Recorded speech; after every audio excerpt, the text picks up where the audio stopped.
Aksi demo menolak keberadaan FPI terjadi di Wonosobo, Jawa Tengah siang tadi. Demonstrasi diwarnai pembakaran ban bekas.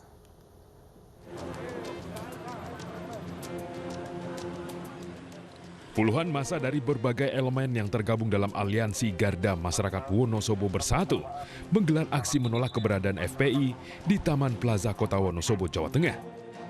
Demonstrasi menuntut pembubaran Ormas FPI diwarnai pembakaran poster pemimpin FPI Rizik Syihab. Dalam orasinya, massa menolak adanya keberadaan FPI dan mendukung pemerintah untuk membubarkan Ormas FPI. Menghimbau kepada pemerintahan, TNI, Polri, pemerintahan yang punya kebijakan untuk membukukan, untuk membubarkan di semua level kelompok-kelompok radikal, FPI, HTI, dan sebangsanya. Setuju? Tak berselang lama, aksi demo dibubarkan petugas gabungan polisi dan TNI yang dipimpin Kapolres dan Dandim Wonosobo. Pengumpulan massa dalam demonstrasi menciptakan kerumunan yang dilarang karena berpotensi penyebaran virus corona. Sebagai satuan Satgas untuk pencegahan COVID-19, apapun bentuknya demo, unjuk rasa dan lain sebagainya atau yang melibatkan kerumunan massa akan tetap kita cegah dan kita bubarkan. Walaupun itu mungkin misinya positif, tetap akan kita bubarkan untuk mencegah penyebaran COVID di wilayah Kabupaten Wonosobo. Usai menyuarakan aspirasinya, pendemo kemudian membubarkan diri. Demonstrasi sempat mengganggu arus lalu lintas hingga polisi menutup jalan menuju Pasar Induk Wonosobo. Dari Wonosobo, Jawa Tengah, Didik Dono Hartono, iNews melaporkan. Sebelumnya demonstrasi menolak FPI dan Rizik Syihab juga terjadi di beberapa daerah. Bahkan di Surabaya, Jawa Timur, demo diwarnai kericuhan.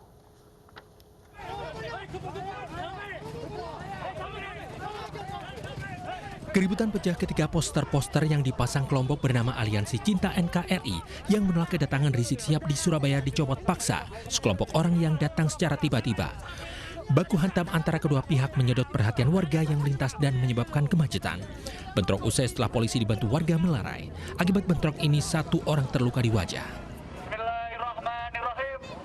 Di tempat berbeda, puluhan warga Surabaya menggelar unjuk rasa di depan Gedung Negara Geraha di Surabaya sambil membentangkan berbagai poster penolakan. Pendemo menolak kedatangan Rizik Syihab yang rencananya akan datang ke kota Surabaya.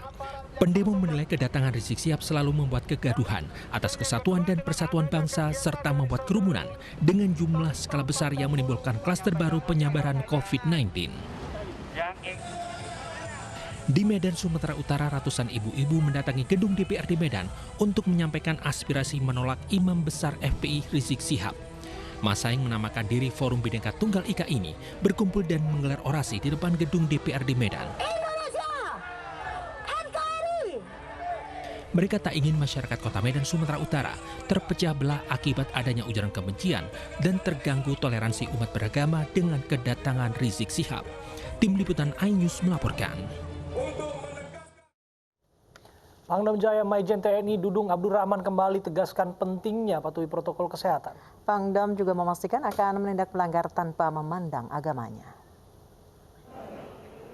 Bertempat di markas Kodam Jaya, Pangdam Jaya Majen TNI Dudung Abdurrahman mengundang sejumlah tokoh dari organisasi keagamaan, yaitu NU, Muhammadiyah, Konferensi Gereja Katolik hingga Walubi. Dalam acara ini, Pangdam Jaya Majen TNI Dudung Abdurrahman mengingatkan pentingnya menjaga protokol kesehatan dan akan menindak siapapun yang melanggar.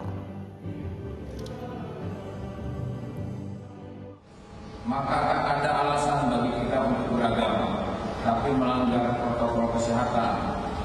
Sebab menjaga kesehatan juga bagian dari mengamalkan agama. Pengadilan Negeri Jakarta Pusat kembali menggelar sidang lanjutan dengan terdakwa Pinangki Sirna Malasari. Dua saksi dihadirkan untuk dikonfrontir terkait keterangan Joko Chandra. Dua saksi yakni terdakwa Anita Kolopaking dan terdakwa Andi Irfan dihadirkan jaksa penuntut umum untuk dikonfrontir keterangannya terkait uang jasa konsultasi dari terdakwa Joko Chandra. Seperti diketahui sebelumnya, terdakwa Pinangki Sirna Malasari didakwa menerima suap sebesar 500.000 US dollar dari Joko Chandra saat menjabat sebagai Kepala Sub Bagian Pemantauan dan Evaluasi 2 pada Biro Perencanaan Kejaksaan Agung. Pemberian uang suap untuk memuluskan pengurusan fatwa Mahkamah Agung. Ketika saudara diminta keterangan oleh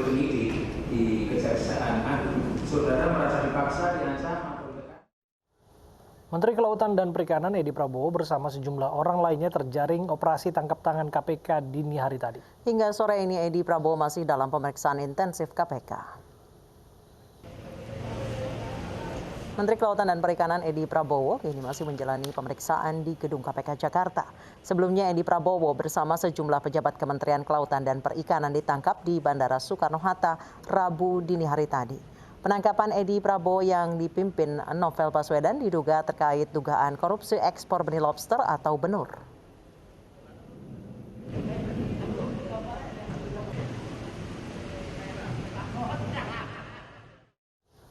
Dan pemirsa, untuk mengetahui perkembangan pemeriksaan Menteri Kelautan dan Perikanan sudah ada rekan kami Hasbi Allah di Gedung KPK Jakarta. Hasbi, sejauh ini apa informasi terkini dari KPK? Ya baik Anissa, sejauh ini masih tidak jauh berbeda apa yang disampaikan oleh BLT juru bicara KPK yaitu Fahri Ali yang mengatakan bahwa ada 17 orang yang terkait dengan OTT dan kemudian diamankan ke Gedung Merah Putih KPK Kuningan Rasuna Said. Kemudian juga di sini kami mendapatkan informasi baru bahwa ada 11 nama dari OTT yang diamankan dari Bandara Soekarno-Hatta. Jika boleh saya paparkan mulai dari Menteri Kementerian Kelautan dan juga Perikanan Republik Indonesia yaitu Edi Prabowo, kemudian istrinya, lalu Stefanus Menteri, ajudan istri Menteri, Dirjen Perikanan dan Tangkap KKP, Dirjen Perikanan Budaya KKP, kemudian Dirjen Pemantauan dan Operasi Armada KKP, lalu Wakil Ketua Komisi 4 DPR F Gerindra, kemudian juga Pembina Komisi Pemangku Kepentingan Publik KKP berinisial AMN, kemudian pejabat KSP berinisial AN. 11 nama tersebut adalah orang-orang dari KKP dan kemudian juga beberapa dari anggota DPR Republik Indonesia.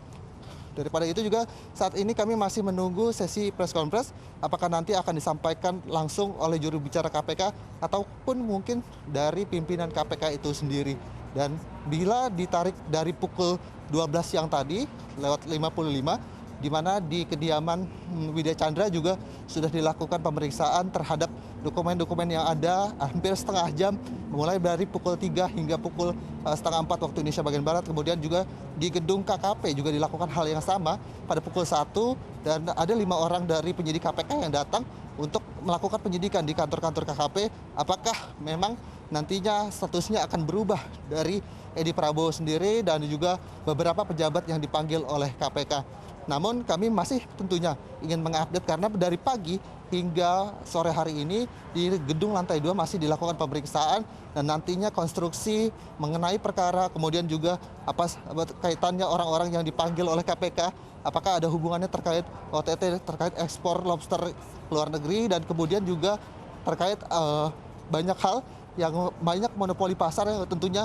diduga akan ada tindakan pidana korupsinya. Abe dan juga Ansa. Terima kasih Hasbi Allah, laporan Anda langsung dari Gedung KPK Jakarta.